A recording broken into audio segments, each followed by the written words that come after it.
Olá pessoal, e agora nós vamos para uma aula de produção de texto e o título da nossa aula é Redação do Enem. O outro título pode ser Redação de Vestibulares ou simplesmente a dissertação que você escreve, porque qualquer um desses tipos vai precisar ter uma estrutura, ter um padrão. Nós sabemos que o primeiro padrão é língua culta ou língua formal. Significa dizer que é português, com ortografia extremamente correta, com o devido uso e o cuidado das palavras e do vocabulário preciso que você vai utilizar, tá? Então, primeiramente, para a gente entender o que é a redação do Enem, nós precisamos entender que tipo de texto é a redação do Enem. Na maioria das vezes que você já viu em provas de Enem ou em provas de escola, de concursos como forma geral, você já leu, redija um texto, o quê? Isso aí mesmo, dissertativo, argumentativo. Então, são dois nomes aqui, vejam bem, dissertativo e argumentativo. São os dois nomes porque cada um tem uma função correta, tem uma função específica que precisa ser desempenhada na construção textual, ok? Então, vamos primeiro conceituar o que é esse bendito, esse bonito aqui, do texto dissertativo argumentativo que é cobrado na sua prova. Texto discursivo, ele é um discurso, ele é descritivo, eu vou descrever fatos, e argumentativo, ou seja, vou justificar os fatos, cada fato, cada problema que eu citar, vou justificar, acontece esse problema. Por que acontece esse problema? Justificativa, que é o mesmo que argumentativo, e com função de informar, e quem informa, informa alguém. Nesse caso aqui, a redação do Enem, ela vai informar tanto a sociedade, parte dos textos de vocês da redação do Enem é também exposto como proposta de solução para as demais ou devidas, as principais mazelas que existem dentro da sociedade, tá certo? Então, é uma resposta para esses problemas.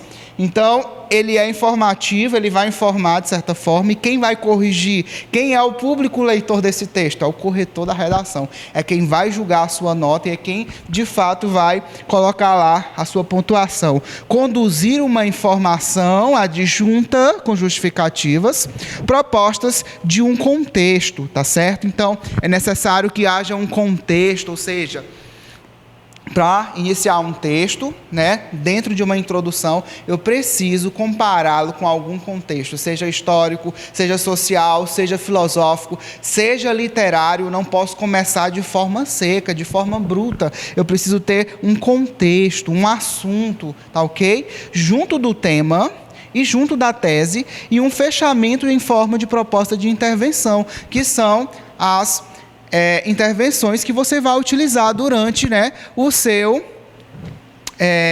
texto, tá certo? No momento da conclusão. Então, vamos iniciar aqui.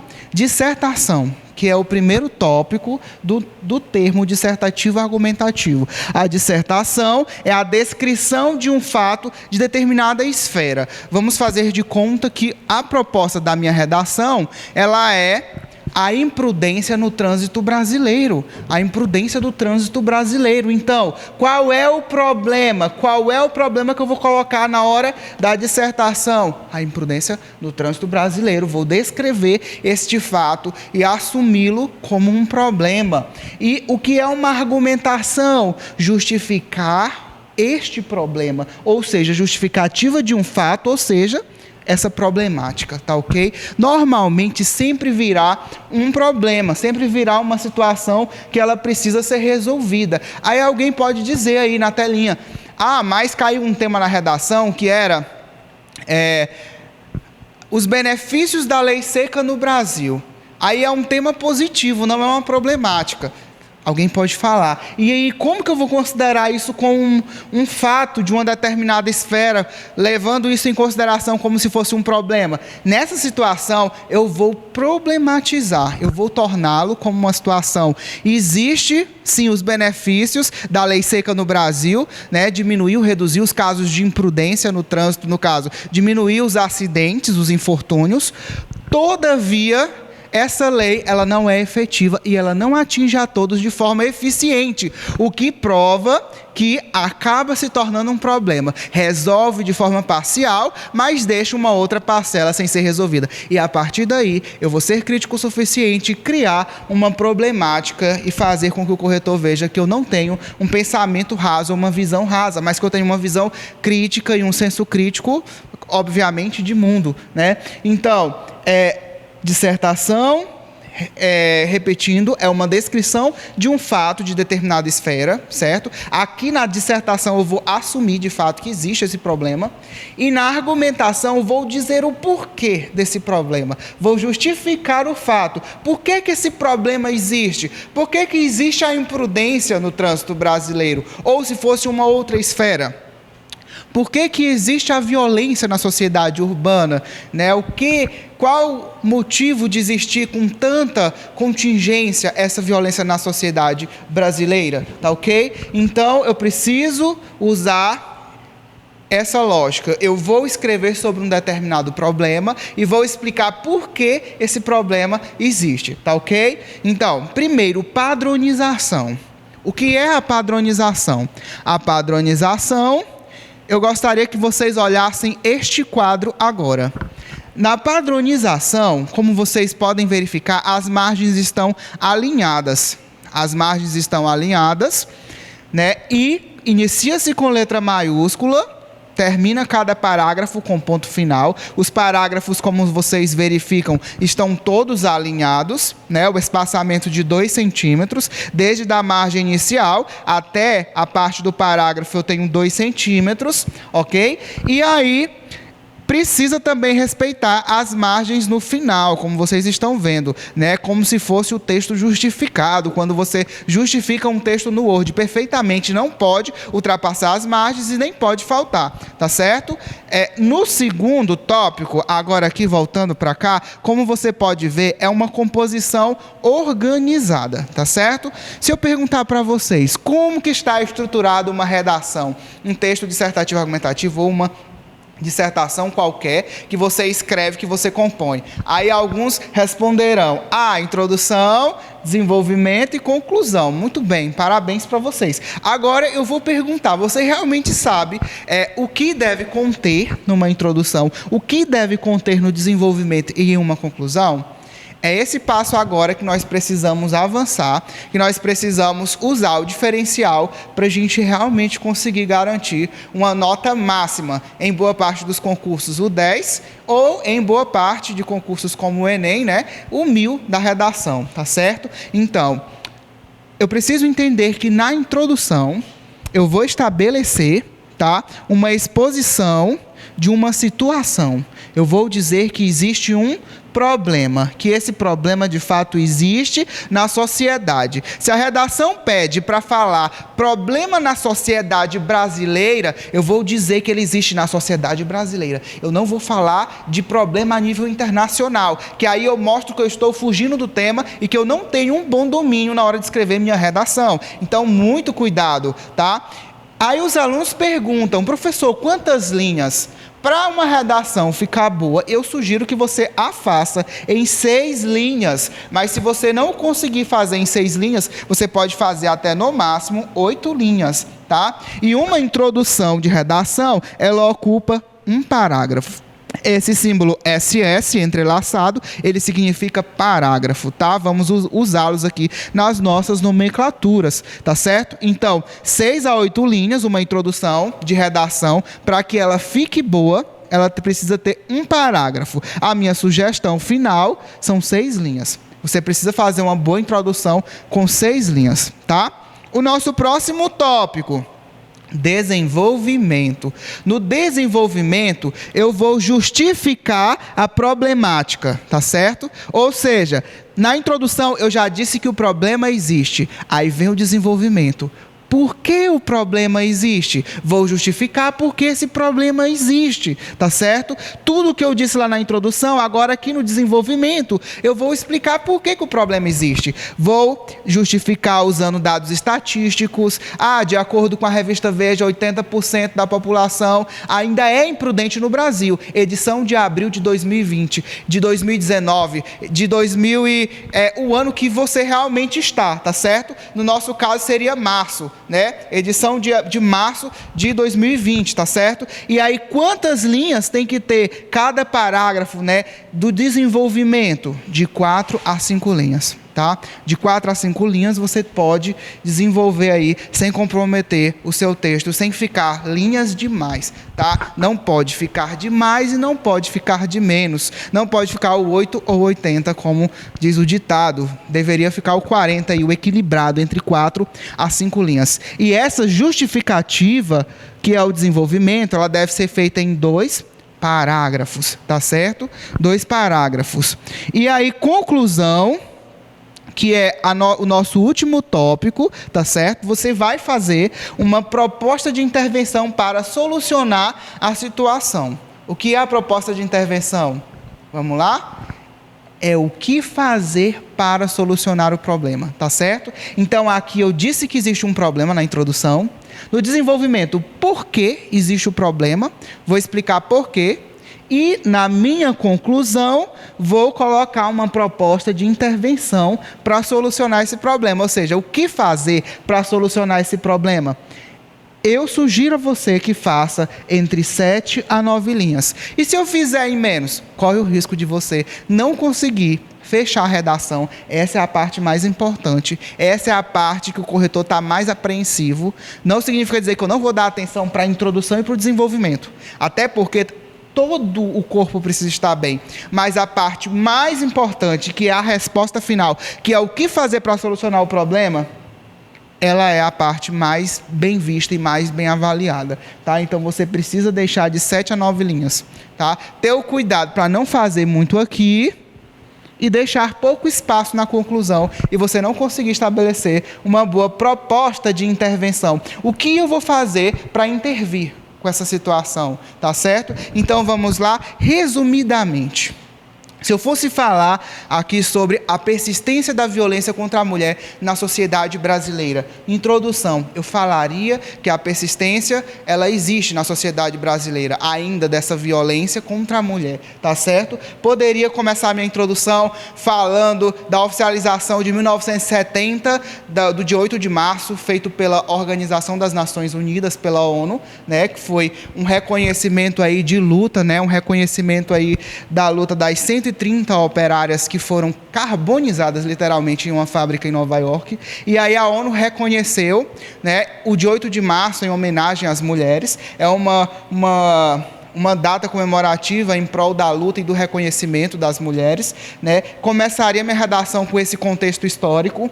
Falaria que de fato ainda existe no Brasil, tá certo? No desenvolvimento, eu colocaria por quê que existe a violência contra a mulher. Poderia colocar devido a uma sociedade patriarcal. E o que é uma sociedade patriarcal? Uma sociedade que tem o homem como cabeça, como chefe da família, e que proíbe a mulher, muitas das vezes, né, de ter um trabalho, de ter alguma função remunerada, né, o que faz muitas das vezes, né, justificando, de acordo com a sociologia, que esse homem ele se sinta, né, de certa forma, dono dessa mulher e faça com que ela seja apenas uma mulher do lar, uma mulher designada a fazer as tarefas de casa, a procriar, né, a ser diretamente uma pessoa ligada aos afazeres domésticos, tá? E também o silêncio das vítimas. Aqui eu diria também que o silêncio das vítimas, ou seja, elas são ameaçadas caso ameaçarem, e é uma das formas também que faz com que prevaleça essa violência contra a mulher. Expliquei por que a violência acontece. Ao final, na conclusão, vou dizer quem, o que, para quê, tá? Quem vai fazer alguma coisa, o que vai fazer, para quê? o governo estadual deveria criar um aplicativo via WhatsApp. Eu posso propor várias ideias, porque não existe ainda um aplicativo, um app via WhatsApp. Existe o número que liga, né, para que essas vítimas possam denunciar, né, o caso de agressão do marido, tá certo? As escolas poderiam criar medidas de inserção de disciplinas curriculares que, de certa forma, valorizem a identidade, os gêneros, né? E valorizem os gêneros. De certa forma, mostre que as mulheres e homens, eles têm a mesma capacidade de desempenhar bons trabalhos e que a sociedade precisa reconhecer isso, tá? E poderia colocar ainda a esfera jurídica, poderia reconhecer, poderia tornar a Lei Maria da Penha cada vez mais efetiva, porque existe a Lei Maria da Penha, mas ela não é eficiente sempre, ela não é efetiva da forma que deveria ser eficiente. Pronto, resolvi o problema. Falei que existe o problema, justifiquei o porquê que existe o problema e disse o que deve ser feito para acabar com o problema. E aí sim eu consigo fazer uma redação top, uma redação nota 10, tá? Uma redação nota 1000 no Enem, que aí eu acredito que é o desejado aí pela maioria de vocês, tá certo? Então, vamos só explorar um pouco aqui a introdução, tá? Para fazer uma introdução, nós vamos estudar agora, a partir de agora, apenas a introdução, e nas nossas próximas aulas, nossos próximos encontros, nós veremos cada um detalhadamente o que tem que ter para você garantir a sua nota 1000, a sua nota excelente e sucesso no Enem. Contexto. O contexto, ele é o quê?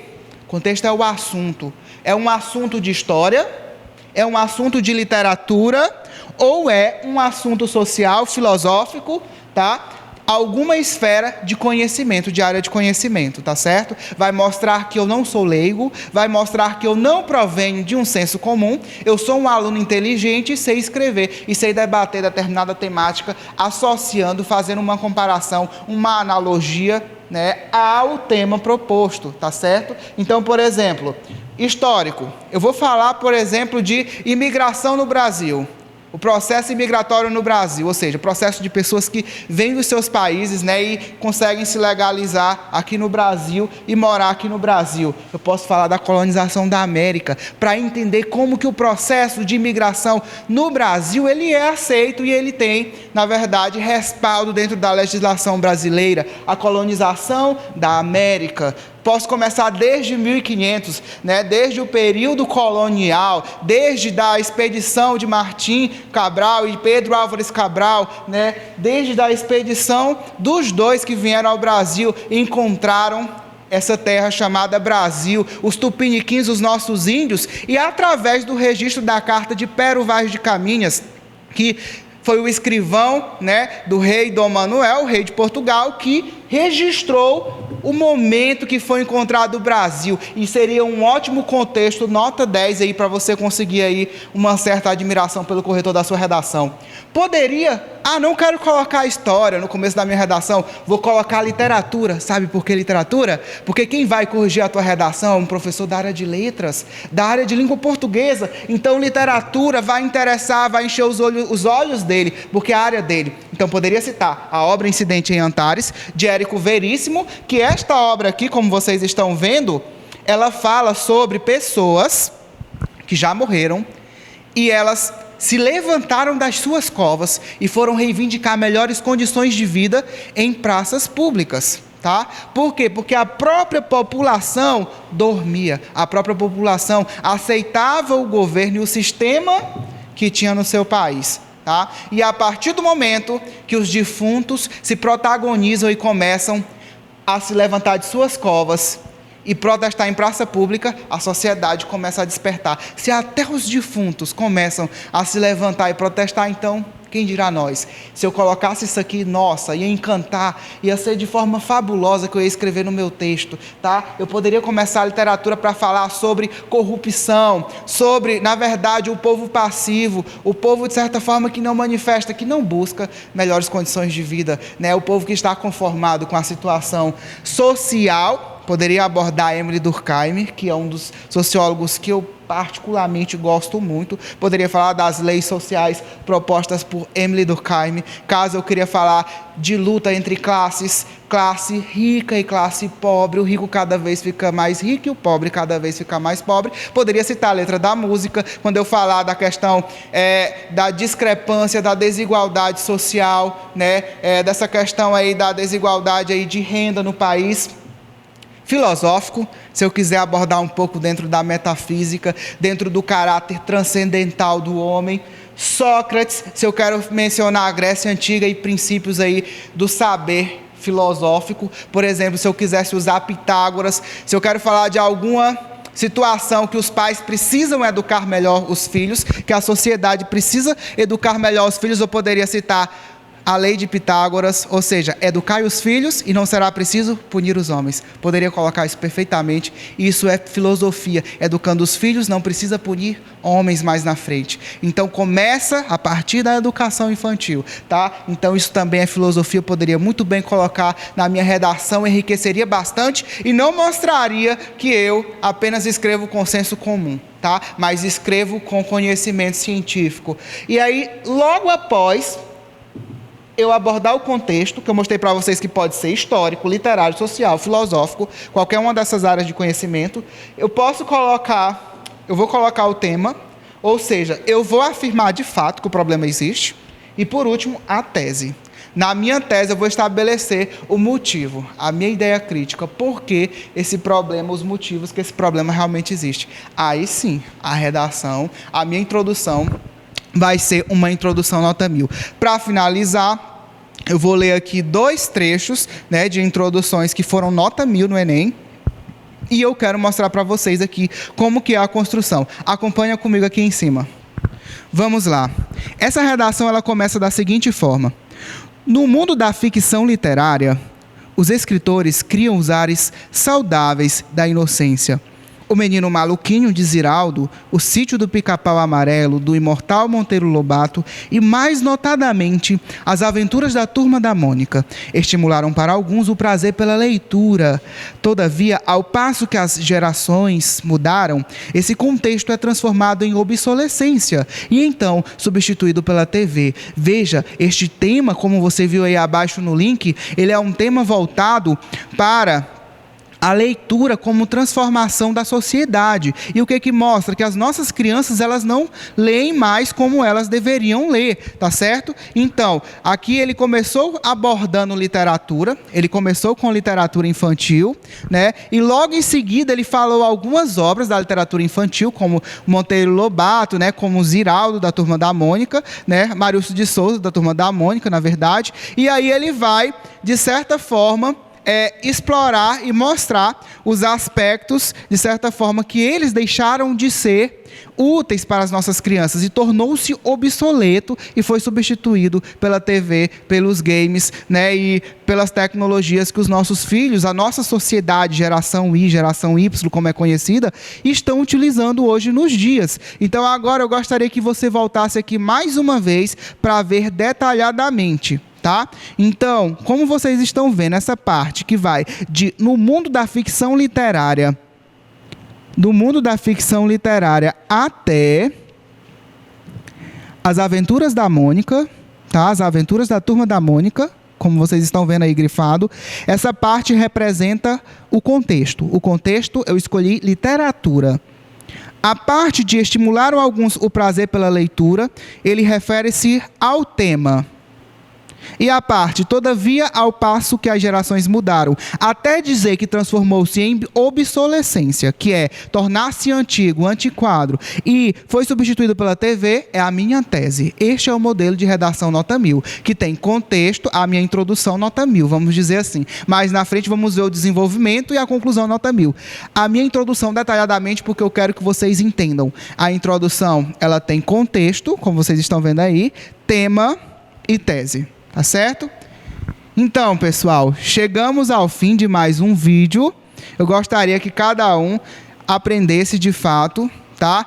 Revisasse esses conteúdos aí que você aprendeu, tá? E qualquer dúvida, coloque na descrição, coloque lá nos nossos comentários. E ótima semana a todos. Tchau, tchau.